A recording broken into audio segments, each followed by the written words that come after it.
For 16 years. She's from Australia. And we are ready to be inspired, yeah? Let's put our hands together and go neat.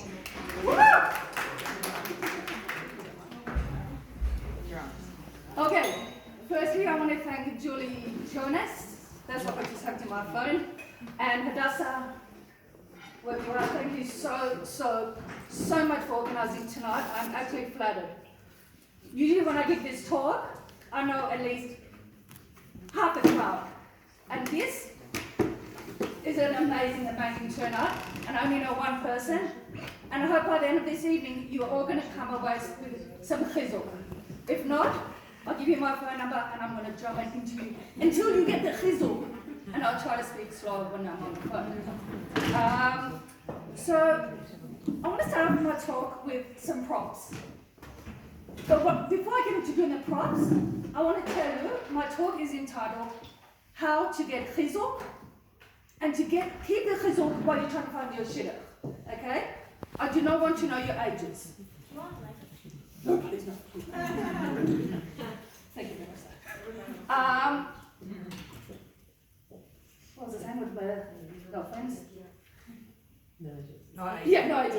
I'm glad the crowd is listening. Thank you. You do not have to tell me your ages, but I'm guessing the youngest one is here, and the oldest is, let's just be cheeky, 75. Okay, we're going from like 18 to 75.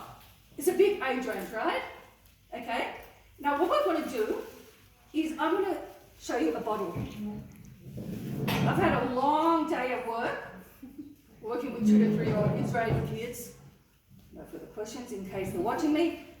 But look at this. This bottle is fantastic. I love bottles. It's got a lid. Oh! Did you know that a bottle has a lid? Okay, what you going on about? Why am I doing this? So you all have to stay to the very end. Aha, I got you trapped. Now, I want to introduce you to myself. My name is Renette, as Julie just said. I'm from Australia by default, but that's for another talk if you decide to have me back.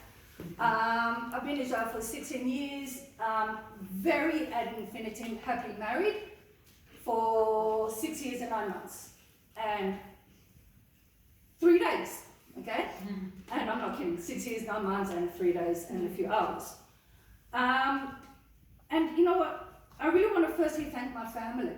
If it was not for my family who gave me the unconditional love, my dad, God bless him. Don't give up. You're going to find shidduch. Now, where am I from in Australia? I'm from Sydney. I lived in Sydney all my life. Exciting, yeah. If you're from America, it's exciting. Yeah, woohoo, Australia. Nothing was happening. Nothing. Have you ever been to Sinai Desert? Have you ever closed your eyes at night? And what do you see when you close your eyes at night? Dark, right? It's dark. You've been to Australia. Nothing happens. And I thought, I went from Sydney, I'm going to move to Melbourne. What did they say? Mishneh Makol, Mishneh Mazal. Yeah, it did change my mazal. How did it change my mazal? I became an auntie. But the single spinster auntie. I wanted to also get married. And after a while I said, you know what, nothing's happening here. Nothing's happening in Sydney. Woohoo! On the beach, woohoo! Melbourne. Sorry for any Melbourneites. And I thought, you know what? I need to really do Mishneh Makol, Mishneh Mazal. I really need to. Why? Because I thought if I'm going to stay in Australia, I'm going to be the single spinster auntie for the rest of my life. And I didn't want that. I want to give my family nachas. I really, really do. So I stepped back to my dad's sister. She lived in England. I said, Auntie, what do I do? Where should I go? She goes, well, what do you want to do? Backtrack. So I want to find a shidduch. She said, great, you want to find a shidduch? Kol hakavod. She said, well, where do you want to go? I said, well, to either Israel or England. No offense to the Americans. I love America. You know, I've got some family there. We still talk though. Israel, England. She goes, you want to find a shidduch? Definitely go to Israel. Not even a question. Nothing. You think nothing happens in Australia? England, nothing is happening. So what do? I get on the plane, catch the flight. I'm passing Yom Kippur all over again. 30 hours later, I arrive in Israel. what am I doing here? I don't know a single soul. I was petrified. But hold that thought.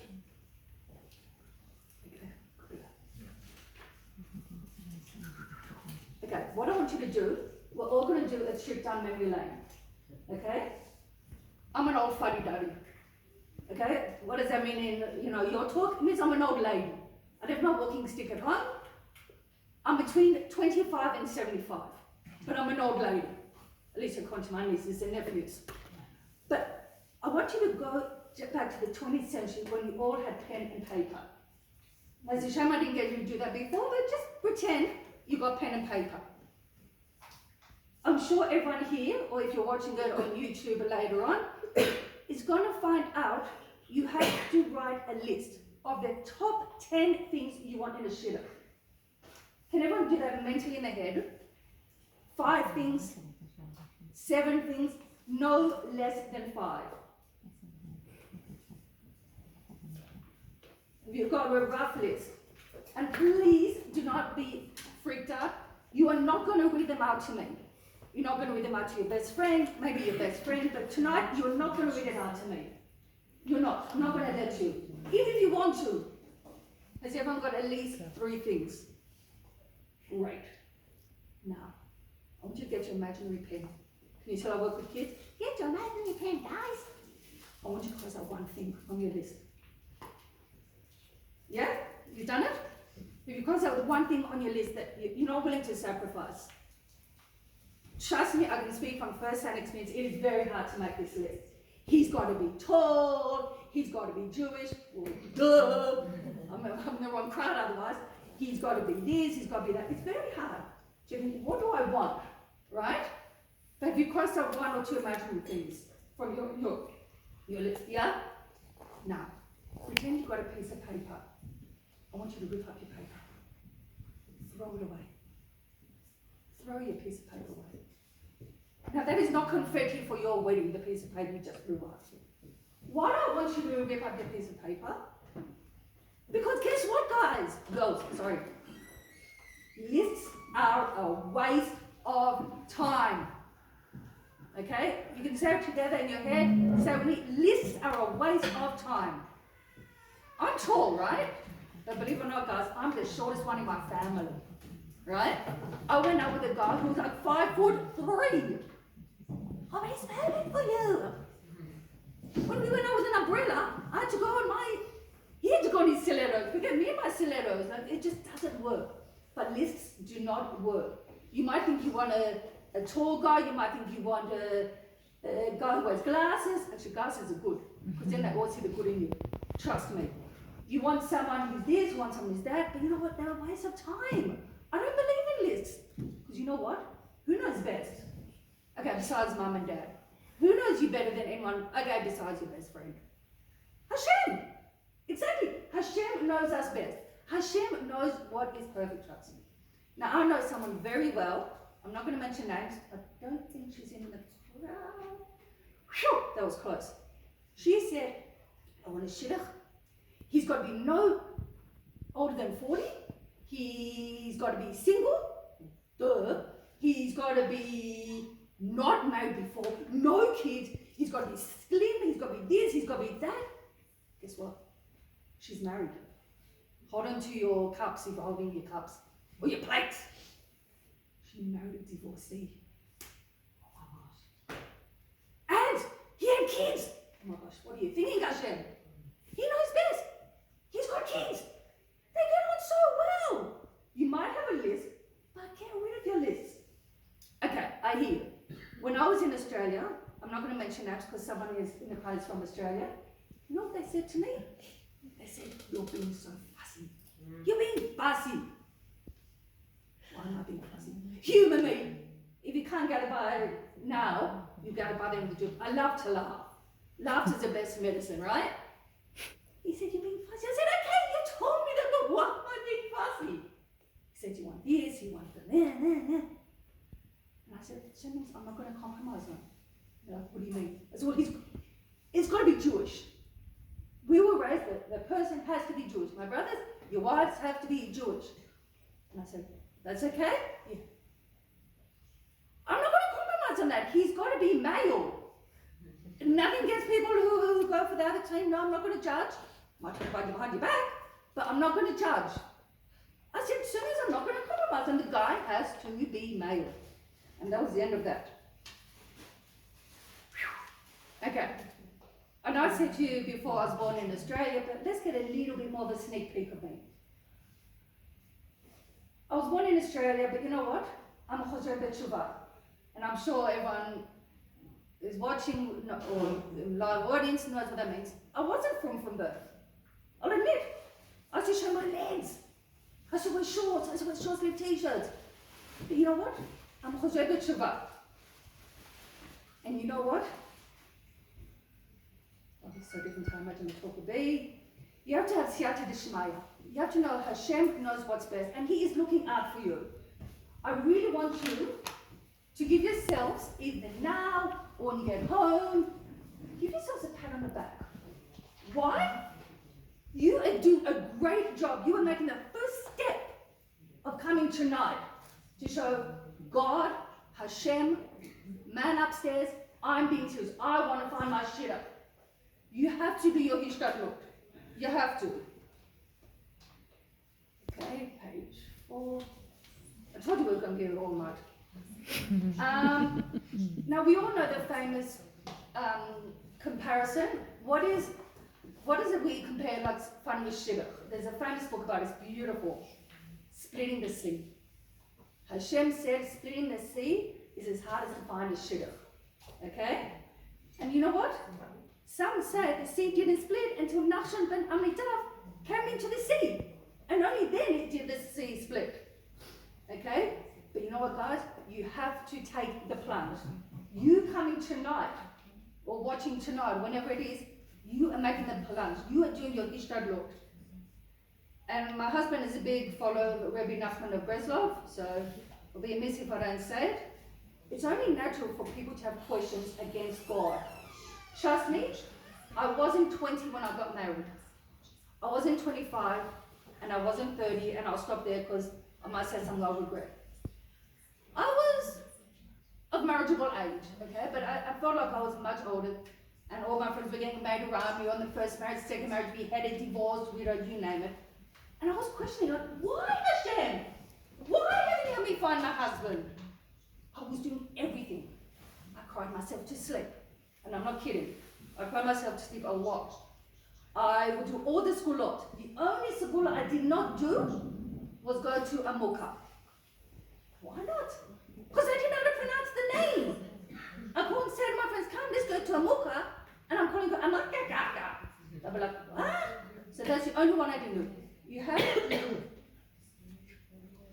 question Hashem, like, go to his message, why? And you know what? Life is a test. Life is a test. I've learned from a very young age, life is a test. I was born with a very sick mother. And unfortunately, she was sick all her life.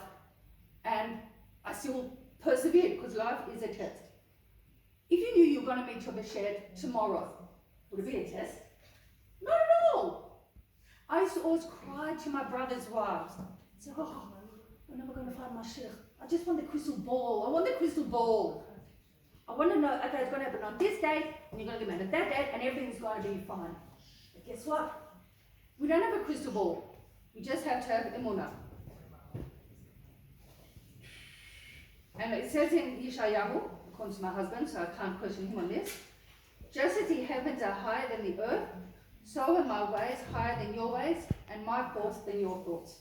What does that mean? I'm happy to give you his number, and you can ask him. Because I have no idea. It's way above my head.